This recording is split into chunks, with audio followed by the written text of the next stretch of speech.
senang bisa berjumpa dengan saudara sore hari ini. Langsung aja ya kita buka firman Tuhan, kan nggak perlu basa-basi. Saya nggak merasa seperti di tempat asing di tempat ini. Wes podo dulure ya kogun ya. Markus pasal 2 kita baca ayat 1 sampai dengan ayatnya yang ke-12. Agak sedikit banyak ayat saudara. Saya percaya banyak saudara udah tahu apa yang ditulis oleh Markus yang ada dalam pasal 2 ayat 1 sampai 12. Kemudian dikatakan sesudah lewat beberapa hari, waktu Yesus datang lagi ke Kapernaum, tersiarlah kabar, garis bawah itu saudara, bahwa ia ada di rumah. Maka datanglah orang-orang berkerumun sehingga tidak ada lagi tempat, bahkan di muka pintu pun tidak. Sementara ia memberitakan firman kepada mereka. Ada orang-orang yang datang membawa kepadanya seorang lumpuh digotong oleh 4 orang. Tetapi mereka tidak dapat membawa kepadanya karena orang banyak itu. Lalu mereka membuka atap yang di atasnya. Sesudah terbuka mereka menurunkan tilam tepat tempat orang lumpuh itu terbaring. Ketika Yesus melihat iman mereka, berkatalah ia kepada orang lumpuh itu, "Hai anakku, dosamu sudah diampuni." Tetapi di situ ada juga orang juga duduk, beberapa ahli Taurat. Mereka berpikir dalam hatinya, mengapakah orang ini berkata demikian? Ia menghujat Allah. Siapa yang dapat mengampuni dosa selain daripada Allah sendiri? Tetapi Yesus segera mengetahui dalam hatinya bahwa mereka berpikir demikian. Lalu ia berkata kepada mereka, "Mengapa kamu berpikir begitu dalam hatimu? Manakah yang lebih mudah mengatakan kepada orang lumpuh ini, dosamu sudah diampuni, atau mengatakan, bangunlah, angkatlah tilammu dan berjalanlah? Tetapi supaya kamu tahu bahwa di dunia ini anak manusia berkuasa mengampuni dosa, berkatalah ia kepada orang lumpuh itu, kepadamu kukatakan, bangunlah, angkatlah tempat tidurmu dan pulanglah ke rumahmu." Dan orang itu pun bangun, segera mengangkat tempat tidurnya dan pergi keluar di hadapan orang-orang itu sehingga mereka semua takjub, lalu memuliakan Allah. Yang bagian terakhir ini kita baca sama-sama. Katanya, 1, 2, 3. Yang begini belum pernah kita lihat. Yang begini belum pernah kita lihat.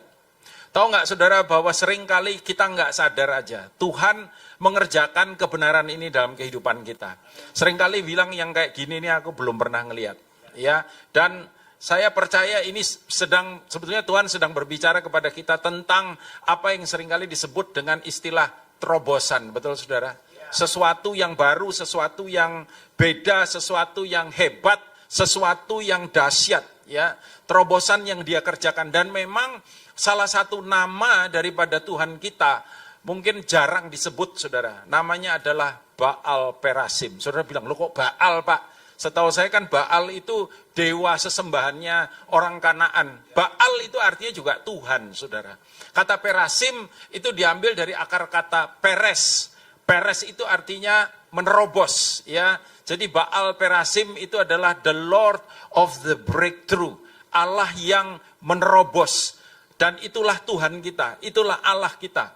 Nama itu diberikan sebetulnya oleh Daud, saudara. Di dalam 2 Samuel pasal 5 ayat yang ke-20. Ketika Daud berhadapan dengan orang Filistin, dia nanya sama Tuhan, "Tuhan, haruskah aku maju menghadapi mereka?" Ya, dan Tuhan bilang, "Majulah, aku menyertai engkau." Dan saudaraku, kemudian Daud melihat bagaimana perbuatan tangan Tuhan yang luar biasa memampukan dia untuk dia mengalahkan musuh-musuhnya. Dan dia berkata, "You are the Lord of the breakthrough." Engkaulah Allah yang apa? Menerobos. Hanya, saudaraku, memang kata terobosan itu harus diikuti oleh satu hal yang kita semua, termasuk saya, itu nggak suka, saudara. Apa itu? Halangan, rintangan, tembok tebal, masalah, tekanan, problema, sebut apa aja. Namanya bisa beda-beda, bentuknya sama, saudara. Yang bikin kita nggak suka, bikin kita nggak enak. Dan kita lihat bagaimana di situ ada masalah. Kenapa? Orang lumpuh. Hari ini banyak orang lumpuh. Nggak lumpuh fisik mungkin, saudara. Tapi lumpuh ekonomi. Ya, nggak lumpuh kakinya, saudara. Tapi lumpuh mungkin hubungannya. Hubungan pernikahannya lumpuh. hubungan pertemanannya lumpuh, hubungan keluarganya lumpuh. Lumpuh itu arti ketidakmampuan untuk kita bergerak, betul nggak saudara? Atau lumpuh pelayanannya. Ya, dulu hebat, dulu luar biasa, dulu dahsyat, tapi nggak tahu kenapa, somehow, tiba-tiba saudara, karena sesuatu dan lain hal, dia ngalami kelumpuhan. Tapi kita lihat hari ini bagaimana Tuhan kita memang datangkan untuk menyatakan kebenaran ini ya saudara. Buta melihat, tuli mendengar, bisu berbicara, lumpuh berjalan, mati pun bangkit. Amin saudara. Itulah Tuhan kita. Nah pertanyaannya bagaimana agar kita boleh ngalami, kalau kita lihat cerita ini tuh happy ending saudara. Saya nggak tahu bagaimana dengan saudara, tapi kita semua, saya nggak tahu ya, tapi saya pribadi, saya seneng kalau saya nonton film atau baca cerita, baca apa cerita, saya seneng yang happy ending. Saudara suka nggak yang happy ending? Yes. Yang ujung-ujungnya enak, ujung-ujungnya bahagia, ya. Lalu menikahlah mereka dan berbahagia sampai selama-lamanya, ya kan? Meskipun kita jadi gembala itu tahu, kadang-kadang enggak kayak gitu, saudara. Ya, tapi kita pengen ujung-ujungnya itu enak. Dan saya yakin Tuhan kita juga begitu, saudara. Ya, kalaupun di dunia ini mungkin ada ketidakenaan. Kalau sudah baca Alkitab, kitab Wahyu berkata bahwa at the end, kita semua ada dalam kebahagiaan yang kekal. Amin, saudara. Itulah yang Tuhan mau kerjakan. Dan kalau kita ingin mengalami ini, saudara, kita ingin alami terobosan dalam kehidupan kita. Ada beberapa prinsip yang sebetulnya kita bisa belajar dari peristiwa ini, saudara. Apakah itu? Yang pertama, ada satu kata yang penting di situ. Tadi dikatakan ayat yang pertama. Kemudian sesudah lewat beberapa hari, dikatakan waktu Yesus datang lagi ke Kapernaum, ada perkataan begini, tersiarlah, apa saudara? Kabar bahwa ia ada di rumah. Tersiarlah kabar bahwa ia ada di rumah. Saya yakin saudara, termasuk orang lumpuh ini dengar kabar Yesus datang. Yesus ada di situ. Benar, saudara? Ya. Saudara, apa yang kita dengar, maksudnya apa yang kita dengar tuh, bagaimana kita membuka hidup kita dan diri kita terhadap apa yang ada di sekitar kita. Itu penting banget, saudara. Itu penting sekali. Kita hidup sebetulnya di sebuah era di mana kesimpang siuran berita itu loadingnya gila-gilaan, saudara. Ya. Sekali lagi, ini yang saya alami, saya nggak tahu bagaimana dengan saudara. Kalau saya pagi bangun, HP saya ini, informasi itu numpuk, saudara. Cukup satu malam, let's say kira-kira 7 jam. Ya kan, kita tidur mau berapa lama sih?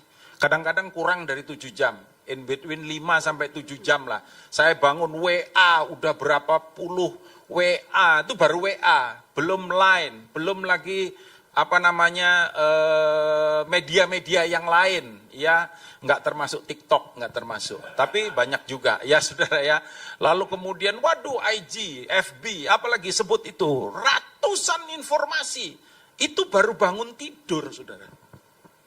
Kalau kita nggak seleksi dengan apa yang kita bawa masuk ke dalam diri kita dan hidup kita, sangat berbahaya. Saudara tahu nggak, ada ibu-ibu yang gara-gara cuman iseng lihat Instagram, tahu Instagram ya saudara? Tahu lah orang Surabaya ya. Orang Surabaya kalau nggak tahu Instagram, ya sebetulnya nggak apa-apa juga sih ya. Tapi gimana gitu, ya kan? Gara-gara lihat Instagram, tadinya fine-fine aja, semuanya oke, semuanya baik-baik aja. Gara-gara dia iseng lihat Instagram, habis dia lihat Instagram, nggak lama, dia rasa dia orang paling malang di dunia, saudara. Loh kok bisa? Kenapa? Karena dia lihat teman-temannya, rasa-rasanya. Dari gambar itu, nggak ngomong loh saudara, cuman lihat gambar aja. Teman-temannya semua kok rasanya lebih berbahagia dari dia. Tiba-tiba dia merasa dia paling menderita. Temannya yang satu dicek, dilihat gambarnya lagi di Jepang. Temannya yang lain dilihat, dicek lagi di Yunani. Temannya lain lagi dicek, dilihat, waduh lagi di Amerika. Temannya yang lain lagi dilihat Korea. Temannya mainannya semua luar negeri, saudara. Lalu dia mulai melihat pada dirinya. Dia bilang, aku nih yang paling sial. Kenapa? Aku nggak pernah kemana-mana. Pol, pergi batu. Opo sarangan. Lah soalnya aku nggak dijak ya. Ya saudara, merasa dirinya paling apes, paling sial. paling aduh aku. Nah belum lagi nanti kalau melebar kemana-mana saudara. Terus dia kemudian melihat suaminya, tadinya juga oke aja sama suaminya. Hubungannya baik-baik, bisa hormat sama suaminya. Ini gara-gara suamiku rodok males. Penghasilannya gak seberapa. Sehingga aku gak bisa kemana-mana. Satu kali saya ketemu satu hamba Tuhan. Pak, saya ini gak kayak Pak Daniel Pak. Loh, kenapa saya bilang? Memang Bapak nggak kayak saya Daniel, Bapak yang lain, ya kan? Memang nggak sama. Ya bukan itu Pak. Tapi kayak Bapak tuh enak ya, bisa pelayanan kemana-mana. Saya ini nggak pernah kemana-mana. Apalagi yang namanya luar negeri Pak. Nggak pernah. Saya bilang Pak nggak usah sedih Pak. Saya kasih tahu Bapak ya, itu ada hamba Tuhan. Kerennya minta ampun Pak. Itu tadi, buta lihat, tuli dengar, lumpuh jalan, bisu ngomong, waduh Pak, mujizat yang terjadi lewat kehidupannya dia, tiada taranya, luar biasa Pak. Dan Bapak tahu nggak, dia sama sekali nggak pernah ke luar negeri Pak. Seumur hidupnya, nggak pernah. Muter-muter ya deket-deket daerah tempat dia tinggal. Masa ada Pak, orang hebatnya kayak gitu, karunianya kayak gitu, masa ada Pak nggak diundang kemana-mana? Lo ada, saya bilang, ada. Siapa Pak? Tuhan Yesus. Tuhan Yesus. Kogun ini jauh lebih hebat dari Tuhan Yesus. Punya kantor loh saudara. Yesus nggak punya kantor loh. Itu kalau mau ngundang Tuhan Yesus susahnya minta ampun. Harus dengan roh dengan roh saudara. Nanti tiba-tiba dia datang sendiri. Mau kirim email kemana coba? Mau kirim surat kemana? Ya, apalagi zaman itu susahnya minta ampun. Betul saudara? Yesus bahkan sampai ada orang mau ikut, Tuhan aku mau ikut engkau. Tuhan bilang bentar ya, coba pikirin dulu. Ya, aku ini serigala itu ada liangnya. Maksudnya Tuhan tuh serigala itu punya rumah. Lah aku tempat meletakkan kepala aja nggak tahu di mana. Tuhan Yesus nggak pernah kemana-mana. Kebahagiaan kita tidak ditentukan dari seberapa banyak kita melakukan perjalanan. Amin saudaraku, dari seberapa banyak tempat mana kita berlibur. Enggak. Makanya saya suka tuh ada hashtag mana-mana hatiku senang. Nah itu bagus saudara. Di mana aja senang. Betul nggak saudara? Iya Surabaya aja juga nggak apa-apa senang. Saudara. Karena itu hati-hati. Kita buka telinga kita, buka mata kita. Kayak lagu sekolah minggu. Hati-hati gunakan matamu, ya, telingamu, mulutmu itu semua hati-hati. Semua yang kita serap masuk ke dalam diri kita itu akan membentuk kita, saudara. Dan saudara lihat bagaimana, contoh ya saudara, saya bacakan beberapa aja ini dari Injil ya, Markus pasal 5 misalkan ayat 27. Ini perempuan yang sakit pendarahan 12 tahun. Sudah habis semua, dihabiskannya apa yang ada pada Alkitab bilang begitu. Ya, enggak sembuh-sembuh saudara. Semua tabib dia datangi, semua dokter dia datangi, semua treatment dia lakukan. Enggak sembuh. Lalu dibilang begini, Markus 5 ayat 27. Dia sudah mendengar berita-berita tentang Yesus. Dia cuma perlu dengar satu berita. Dan berita itu merubah hidupnya. Berita itu membuat dia enggak sama lagi, saudara. Yang 12 tahun pendarahan itu, sembuh. Amin, saudara. Saya mau ngaku ya, mas saudara ya. Saya kadang-kadang juga lihat itu ya. Instagram ya. Satu hari saya nyadari itu, saudara. Karena yang kalau pendeta kan yang dilihat sesama pendeta, betul nggak? Kita cek gereja sebelah ya saudara. Waduh, di Surabaya ini banyak gereja yang tiba-tiba akeh ya kogunnya. Iya, kita yang berdoa bertahun-tahun kok gak akeh ya Tuhan. Kita moro-moro akeh, tapi saya pikir-pikir, apa memang gitu sih? Enggak. Enggak. Tuhan tuh anugerahnya beda-beda saudara. Amin. Ya lalu ada orang coba niru kan, benar nggak? Sak moto-motonya ditiru saudara. Ya di gereja mana gitu, dia copy paste, dia tiru. Dia pikir itu kayak jampi-jampi gitu saudara. Kalau itu diucapkan abrakadabra penuh. Enggak. Enggak. Dan itu bukan keberartian kita sebagai hamba Tuhan. Nanti kalau kita kembali ketemu Tuhan Yesus, dia nggak nanya, jemaatmu piro? Dia nggak nanya itu kok saudara. Apa yang kupercayakan kepadamu, kamu kerjakan dengan segenap hati enggak? Nih ya, saudara ya, ada yang dikasih 1 talenta, ada yang kasih 2, ada yang dikasih 5. Tuhan beda-bedain, 1, 2, 5 itu enggak. Jangan dibeliin togel, 1, 2, 5. Loh ini ilham baru. Saudara, enggak.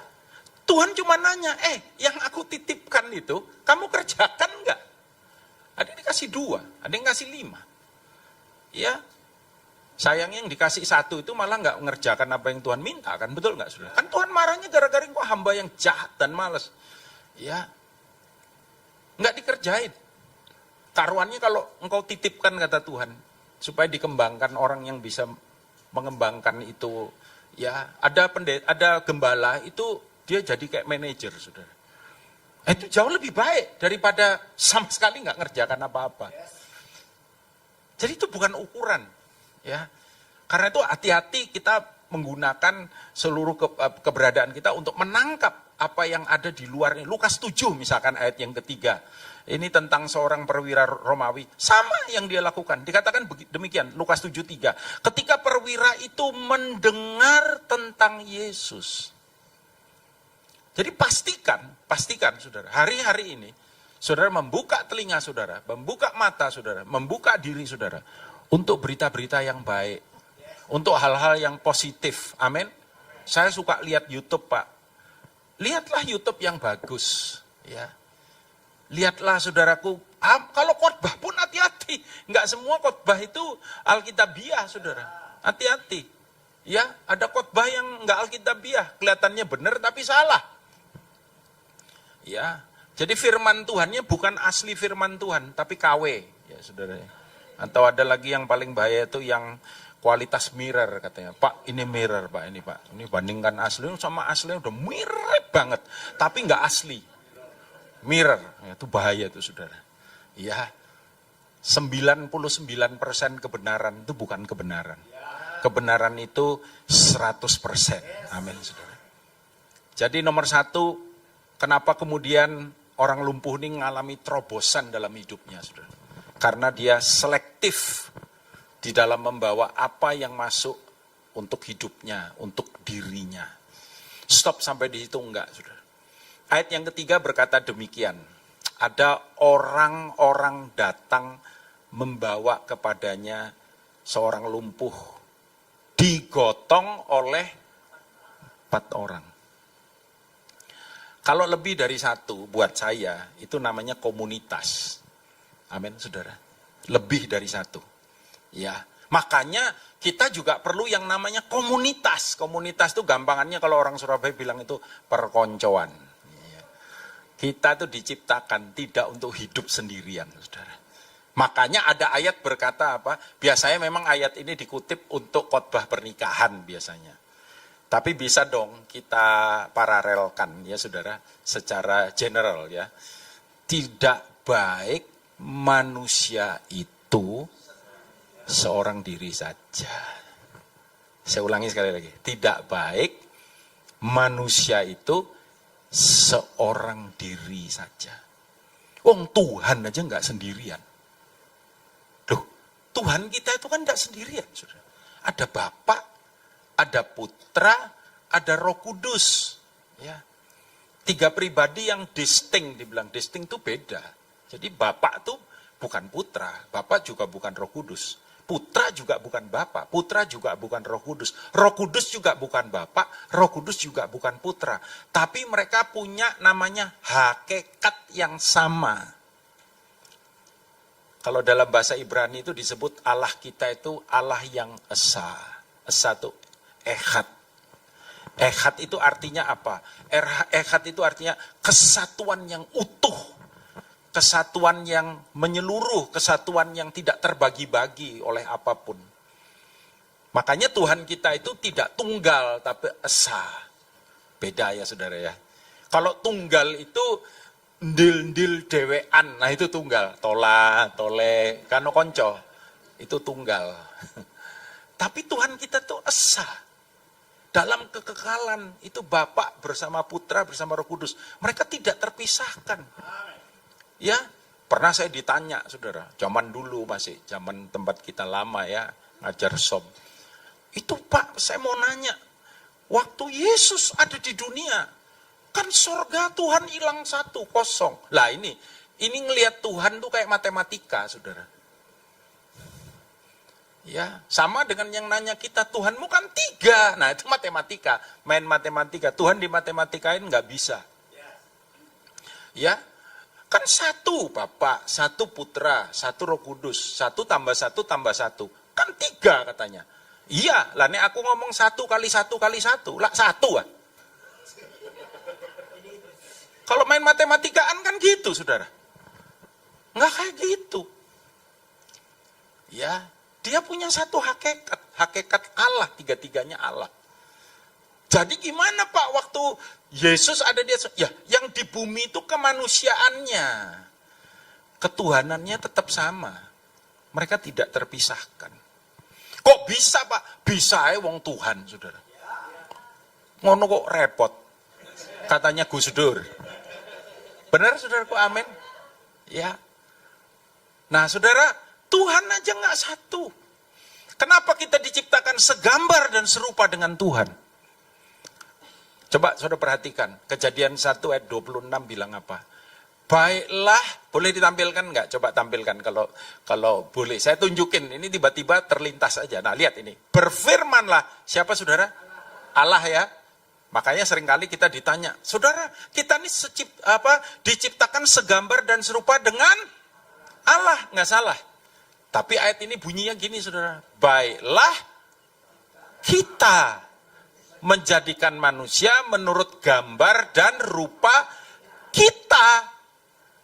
Kok enggak, Tuhan kok saya cek terjemahan yang lain. Ojo-ojo ini terjemahan Indonesia rada ngawur iki. Saya coba cek terjemahan bahasa Inggris misalkan, New King James Version. Dia bilang, let us make man according to our image and likeness. Istilah us dan our itu adalah plural. Istilah jamak. Kita ini kita beneran, bukan kita nih orang Manado, Pak kita, Pangana itu bukan itu maksudnya. Ya, kita ini plural, jamak. Tahu jamaknya saudara? Ya. Kan kalau masih ingat pelajaran bahasa Indonesia zaman dulu itu ya, ada kata ganti orang jamak, kata ganti tunggal, ya kan? Kalau kami, kita, ya itu berarti jamak. Kalau saya, aku itu tunggal, ya kan? Maka kenapa ayat ini nggak bilang, baiklah aku menjadikan manusia menurut gambar dan rupaku? Enggak. Yang dipakai apa saudara? Kita. Karena memang Tritunggal. Jadi kita nggak diciptain dengan polaku, tapi pola kita. Makanya aneh kalau orang itu nggak mau bergaul. Di RT itu misalnya ada satu orang 17-an nggak kumpul. Acara apa, hari pahlawan apa nggak kumpul. Bersih-bersih RT RW nggak kumpul. Menyendiri itu sendirian. Coba orang-orang sih ngomong kok aneh ya bapak satu itu ya. Nggak tau kumpul loh, aneh loh. Cocok pengedar narkoba. Nah misalkan saudara, misalkan. Dianggap aneh. Wajar kalau orang tuh kumpul. Makanya dengar baik-baik gini saudara. Kalau kita memang punya natur ini saudara, bawaan ini. Ya, ini sebabnya orang bilang gini, jadi gembala tuh nggak gampang loh Pak. Saudara tahu nggak salah satu susahnya jadi gembala itu apa? Angel untuk konco. Jadi kesimpulan saya waktu saya jadi gembala, saya harus membentuk perkoncoan gembala-gembala, ya toh. Gembala itu curhatnya sesama gembala. Gembala enggak mungkin curhat sama jemaat tuh. Jemaat dicurhati, jemaat bilang, "Wah, aku dewek soro, Pak." Lah, Bapak soro. Lah terus aku njaluk tolong doa siapa? Sama pekerja juga nggak bisa, ya kan? Pekerjanya juga bilang, "Pak, saya butuh dukungan Bapak, Pak." Loh, kok malah Bapak njaluk dukungan saya? Kebalik tuh ya. Jadi gembala curhatnya sesama gembala. Gembala perlu komunitas. Saya punya saudara komunitas gembala. Kogun kalau mau gabung boleh ya. Enggak cuman GBI Kogun. Ya GKPB, Every Nation. Ya GBI ada juga. Ya salah satunya ya, Pak Sudi ya. Kita kumpul. Gitu. Jadi kerahasiaan terjamin. Saudara tahu nggak kenapa si lumpuh ini bisa dapat terobosan? Karena dia nggak sendirian, saudara. Kalau dia sendirian, dia tidak kemana-mana, merana dia sendirian. Tapi dia punya komunitas yang baik. Ada 4 orang sahabatnya yang bilang, ini waktumu, ayo, ya, ayo bro, kita angkat bro katanya, kita rame-rame, oh ya kita angkat. Dan mereka tuh kompak loh saudara. Itu kalau nggak kompak susah loh. Coba kalau yang satu lebih turun, yang satu lebih tinggi, gelundung wonge. Iya kan, nurunkan kan atapnya dibongkar, bener nggak? Bisa bayangin nggak saudara? Ya atapnya dibongkar, lalu diketali, tandunya lalu diturunkan. Lah itu kalau nggak kompak, loh, gak lumpuh mana, lumpuh sacukle itu saudara. Miring titik, buk. Sano, bener nggak? Itu komunitas yang luar biasa. Itu komunitas, ada quotes bagus, apa kutipan, ini bukan dari saya. Dibilang begini, tell me who you friend, I will tell who you are. Kurang lebih artinya begini, bersatu kita teguh. Bukan artinya bukan itu. Bukan ya. Beritahu saya siapa teman-temanmu. Saya akan beritahu siapa kamu. Hati-hati saudara. Hati-hati berteman. Hati-hati kita kasih akses orang dalam hidup kita. Kenal sebanyak mungkin, silahkan kenal. Berteman mesti dipilih. Saya milih teman-teman saya. Sahabat-sahabat saya. Semua di sini sahabatnya Pak Daniel. Enggak. Kenal, iya. Ketemu, shalom, ya. Tapi yang kita deket mesti dipilih. Ada lagi yang lebih sadis itu, quotes itu bilang begini. Tell me who you friend, I will tell what is your future, katanya. Beritahu saya siapa teman-teman kamu, saya beritahu masa depanmu. Loh, hati-hati saudara.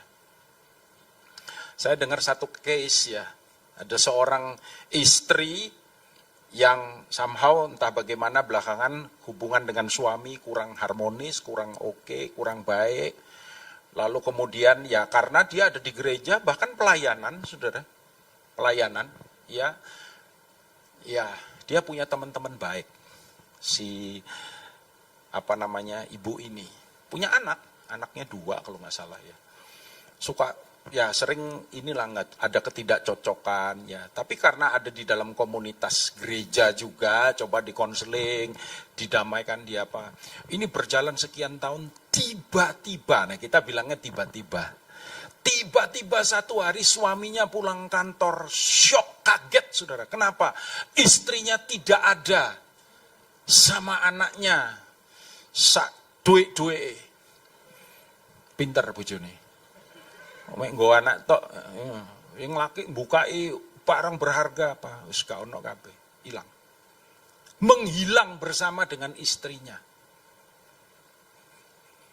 Coba dicari, nggak ketemu apa. Ujung-ujungnya surat cerai dilayangkan. Jadi kalau dulu kan kebanyakan suami menceraikan istri. Sekarang banyak loh istri menceraikan suami. Bapak-bapak, kita tuh jangan gaya-gaya. Wanita sekarang tuh beda. Soalnya koncone akeh. Problemnya dia koncoan salah, saudara. Dia punya, jadi punya selidik, belakangan baru tahu. Dia punya 3 teman baik, 3-tiganya menceraikan suaminya. Loh, nyambung toh. Jadi rupanya waktu dia curhat-curhat, wah suami gua nih bukan di Surabaya, bukan. Suami gua nih memang, aduh gua bete kena dia, ngono gini. Teman yang satu bilang, kalau yang model kayak gitu mah udah gua tinggal dari dulu-dulu. Ngapain lu tungguin dia? Nah itu dari logatnya sudah tahu kan kira-kira orang mana. Jelas bukan orang Aceh, bukan ya saudara ya. Apalagi orang Wamena sana, bukan ya. Ya, oh temennya satu, iya lu lihat aja, laki gua katanya. Nah, kita nggak butuh dia, kita juga bisa ini sendiri, bisa hidup sendiri tanpa dia. Ngapain lu tungguin model yang kayak begitu terus, saudara? Bertahun-tahun terus ya.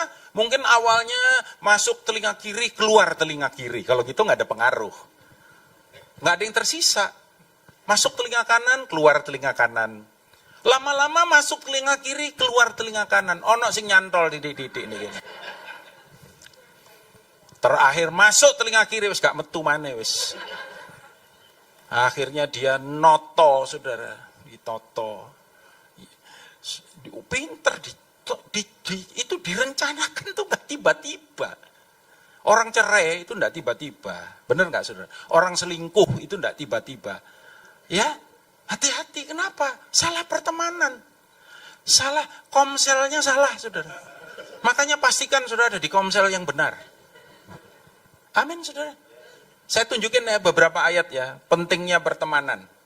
Ya, kalau kita berteman, teman kita keren, saudara akan, hidup saudara juga akan terpengaruh. Mazmur 101 misalkan ayat 6. Mataku tertuju kepada orang-orang yang setiawan di negeri, supaya mereka diam bersama-sama dengan aku. Orang yang hidup dengan cara tak bercela akan melayani aku. Lihat itu. Ya. Mereka yang diam bersama-sama dengan aku, kepada pemazmur. Kata pemazmur. Siapakah dia? Orang yang setiawan di bumi. Mazmur 119 ayat 63. Aku bersekutu. Oh belum. Mazmur 119 ayat 63. Ini bagus saudara, Mazmur 119 ayatnya yang ke-6. Nah, coba kita baca sama-sama. 2, 3. Aku bersekutu dengan semua orang yang takut kepadamu dan dengan orang-orang yang berpegang pada titah-titahmu. Lihat tuh saudara. Jadi kalau saudara pengen berteman, saudara pengen punya hopeng siang ho, ya, yang artinya kurang lebih bersatu, bukan ya. Saudara pengen punya, pastikan yang dekat sama kita nih, orangnya rohani, orangnya baik, pemikirannya genah. Setuju nggak saudara? Iya. Jangan koncoan, apalagi teman api, akrab dengan mafia misalkan. Nanti lama-lama saudara, enak juga ya jadi mafia ya. Modal getak-getak duit akeh, misalkan saudara. Enggak. Ya. Kenapa orang lumpuh ini alami terobosan, saudara? Dia punya komunitas yang mendukung. The community of faith. The community of love. Ya, the community of hope. Orang-orang yang punya pengharapan, hidup dengan pengharapan. Wah, kalau kita kumpul mereka, kita dengar mereka ngomong, rohani kita dibangun, saudara. Kita sehat secara rohani. Mereka cinta Tuhan, cerita. Kalau kumpul cerita gimana Tuhan menolong, Tuhan bekerja. Ya, ngomongnya bukan hal-hal yang nggak perlu, saudara. Sekarang banyak sekali kan hal-hal yang kayak begitu yang kemudian bikin kita nggak jadi lebih baik. Kita seleksi orang-orang yang ada di sekitar kita. Tapi juga enggak berhenti sampai situ. Kenapa saudara? Karena ayat yang keempat berkata, tetapi mereka tidak dapat, jadi setelah dibawa sama temennya, enggak bisa. Kenapa? Penuh tempatnya. Parkir aja susah. 4 orang ini dapat ide gila saudara. Nah memang kalau teman itu, kalau teman sejati itu saudara, dia akan mengusahakan segila mungkin, kira-kira gitu. Ide gilanya apa? Gimana kalau kita turunin dari atas? Gini loh saudara, yang saya pikirkan ketika saya membaca cerita nih, waktu KKR berakhir, ini kan KKR kan, betul nggak? Bayangin ya, KKR berakhir. Yang 4 orang itu kan tanggung jawab. Yang punya rumah bilang, ojo mulai serek, benakno atapku. Enak mbok bongkar, mari ngono mbok tinggal, nek engko bengi hujan ya apa? Enak nih Surabaya ngene ngomong. Iya kan, bener gak? Coba lu enak aja bongkar turunin, haleluya, puji Tuhan, dewa waras mulai. Lah iki lho. Mbok pikir murah ta bongkar atap iki? Iya, tolong dibenerin. Iya kan? Tapi usaha itu nunjukkan apa? Mereka tidak gampang menyerah pada keadaan. Amin, saudara. Iya, orang lumpuh ini, ya dia saya percaya saudara, dia nggak punya yang bahaya, atau nggak saudara? Kalau kita tuh punya mentalitas kalah, namanya grasshopper mentality bahasa Inggrisnya. Mentalitas belalang. Istilah itu datangnya dari mana saudara? Dari 12 pengintai. 10 orang bilang apa? Waktu mereka bilangan 13, waktu mereka pulang dari negeri yang mereka intai. Mereka bilangnya gini, negeri yang kami intai adalah negeri yang berlimpah susu dan madunya. Itu fakta. Tapi fakta yang begitu luar biasa tidak membuat mereka cukup punya iman, saudara. Untuk percaya bahwa Tuhan bisa menolong mereka untuk take over, ya, possess the land, dibilang. Datang dan menduduki negeri itu. Enggak cukup. Gara-gara apa, saudara? Nah, itu tadi. Gara-gara mereka melihat bangsa yang tinggal di situ. Bangsa raksasa, mereka bilang. Lalu dia bilang gini, ini yang paling bahaya. Ketika kami bandingkan diri kami dengan mereka, kami seperti belalang. Waduh, enggak tahu ya saudara ya, jangkrik itu lebih keren dari belalang loh saudara. Karena jangkrik itu diadu, berani, betul? Ingat dulu jangkrik Rembo? Ingat ya cerita jangkrik Rembo ya? Kalau enggak nanya Kogun ya. Ya, saudara, belalang. Belalang itu tidak ada apa-apanya. Belalang tuh saudara pegang, dipencet gini, cerk, selesai sudah. Makanya dibilang mentalitas belalang, kalah sebelum berperang. Kena masalah, kena tantangan, langsung nyerah saudara. Cripple mentality, mentalitas lumpuh. Dia menolak untuk membawa itu ada pada dirinya. Teman-temannya menolak untuk membawa itu pada dirinya. Jadi kalau hari ini saudara ada sesuatu, belum ada jawaban dari Tuhan. Saya tidak tahu kapan Tuhan jawab. Tapi dulu Pak Alex selalu bilang, cepat atau lambat, mujizat pasti terjadi. Amin saudara. Saya aminkan itu saudara. Cepat atau lambat, Tuhan pasti menjawab. Amin. Dan orang yang bergairah, orang yang bersemangat. Amsal pasal 18 ayat 14, saya bacakan buat saudara ya. Anyway ini saya khotbah sampai jam berapa? 6:30 ya? Enggak sampai. Lanjut aja ya. Amsal, ya ini karena ada kira-kira 35 poin. Ini kan kita baru 3. Enggak. Setelah ini selesai saudara. Amsal, aku yo kesel. Amsal 18 ayat 14. Coba tampilkan. Coba kita baca saudara. Amsal 18 ayat 14. Sudah dapat? Amsal 18. Nah ini, 1, 2, 3. Lihat itu saudara. Orang yang bersemangat. Apa? Dapat menanggung penderitaannya. Tetapi siapa akan memulihkan semangat yang patah? Wow. Saya tadi waktu kita lagi praise and worship ya, pujian penyembahan. Oh saya menikmati, semangat. Iya kan, betul nggak? Ya, orang yang bersemangat dapat menanggung penderitaannya. Tetapi siapa akan memulihkan semangat yang patah? Jadi orang kalau udah down dia saudara, aduh. Pernah dibuat sebuah penelitian terhadap penderita sakit kanker. Penelitian terhadap penderita sakit kanker, yaitu para dokter menemukan bahwa ada orang yang misalkan divonis paling lama 3 tahun, sampai 5 tahun, 7 tahun dia masih hidup, saudara. Ada yang divonis cukup lama, masih bisa bertahan 5 tahun, 3 tahun udah mati. Kenapa kok ada hal yang demikian? Dokter itu cuma pengen tahu, dibuat penelitian. Ya, dikelompokkan orang-orang yang tadinya divonis umurnya pendek, tapi ternyata tetap hidup cukup lama.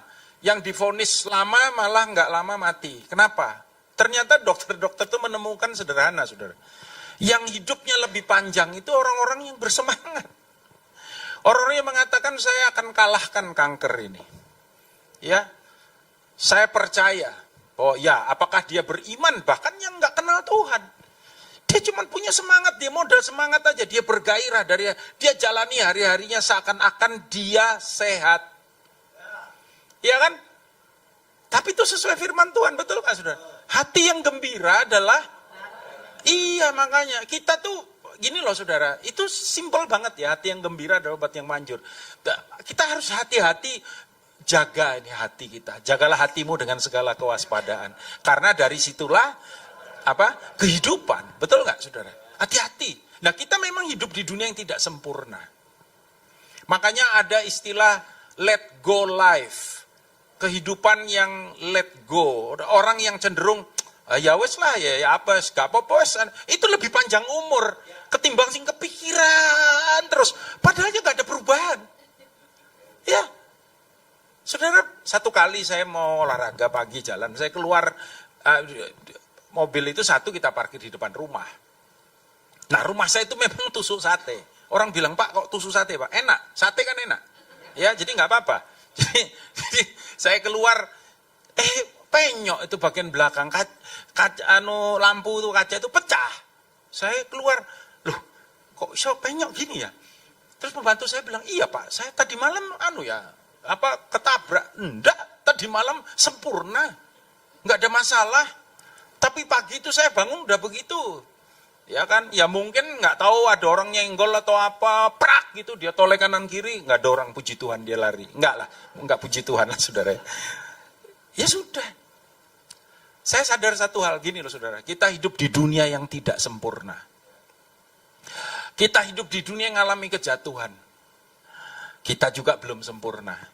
Kita juga tiap hari berhubungan dengan orang yang belum sempurna. Saudara dan saya ini belum sempurna, yang di luar sana tidak sempurna. Betul? Bisa aja terjadi hal-hal yang nggak enak. Ya kan, kita di jalan, coba di sini siapa yang pernah naik kendaraan motor maupun mobil, dipotong orang tiba-tiba, pernah nggak siapa coba? Saya pernah, sering malah. Iya kan, kita hati-hati, saya paling hati-hati tuh kalau, ini buat saudara yang naik motor ya, saudara juga perhatikan ya, motor kadang-kadang ngaco-ngaco saudara jalannya, ya kan? Kita jalan, gini kita mau terus, dia dari sini motong gini loh. Ya jadi kalau harus hati-hati memang gimana. Nah saudara saya sadar waktu itu, daripada kalau respon saya salah pagi itu, saya ngomel, saya aduh kenapa kok, masa Tuhan gak iso jogo, udah gue pikir Tuhan tuh ngeparkir apa jogoi motormu. Dunia gak sempurna ini mau apa? Iya kan? Terus pembantu saya tanya, terus gimana Pak? Ya sudah biarin aja nanti kalau ada duitnya tak ganti.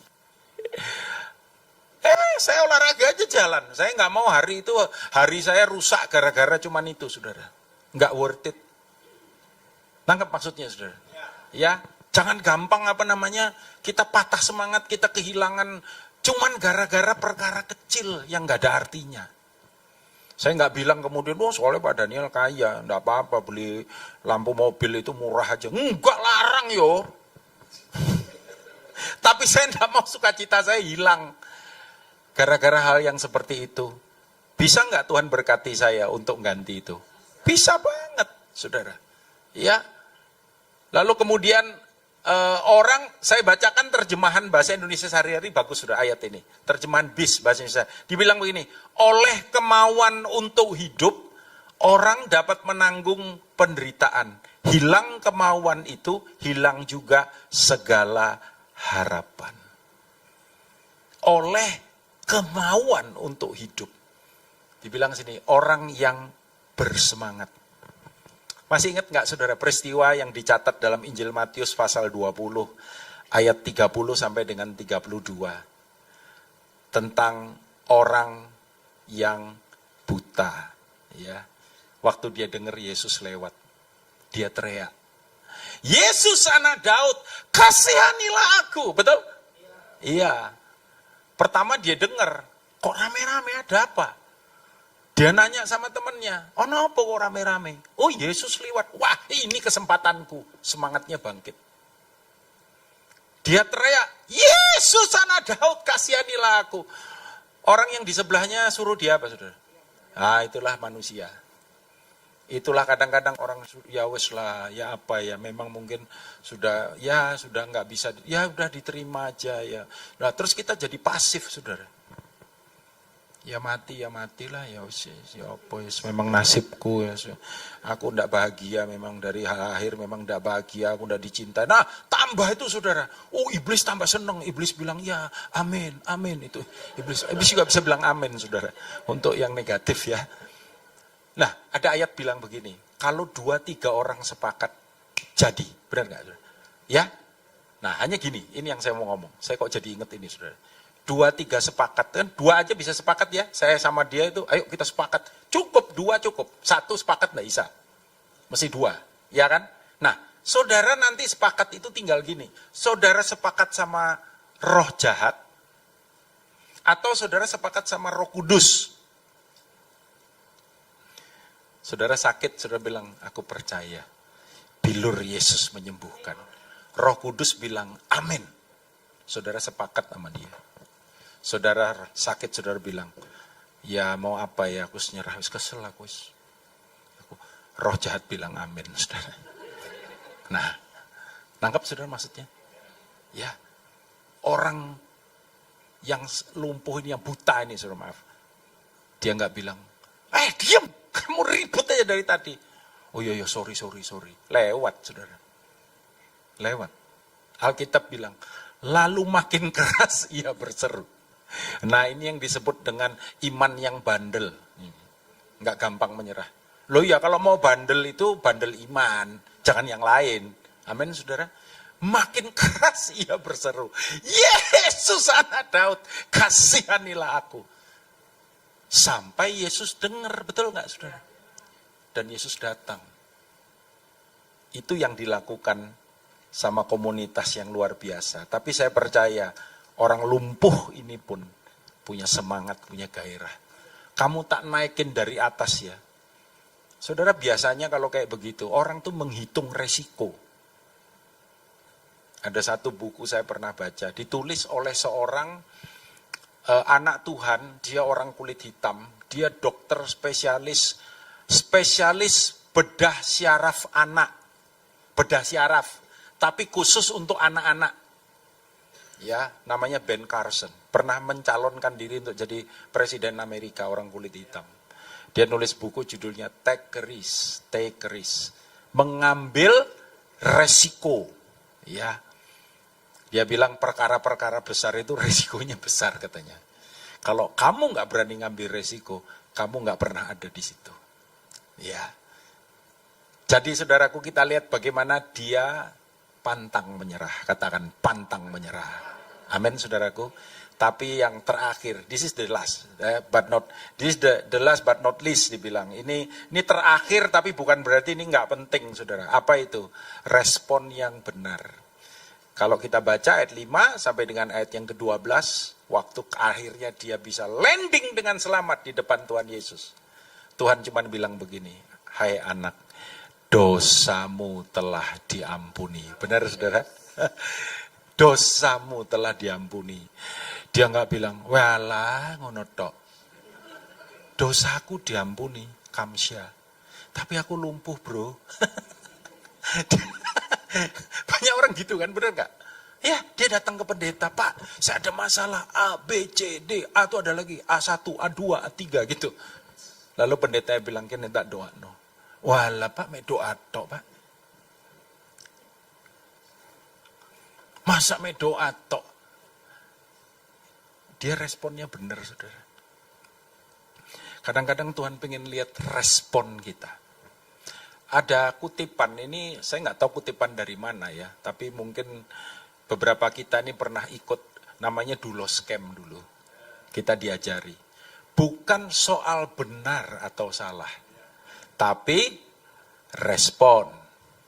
Bukan soal benar atau salah. Orang tuh bisa benar, saudara.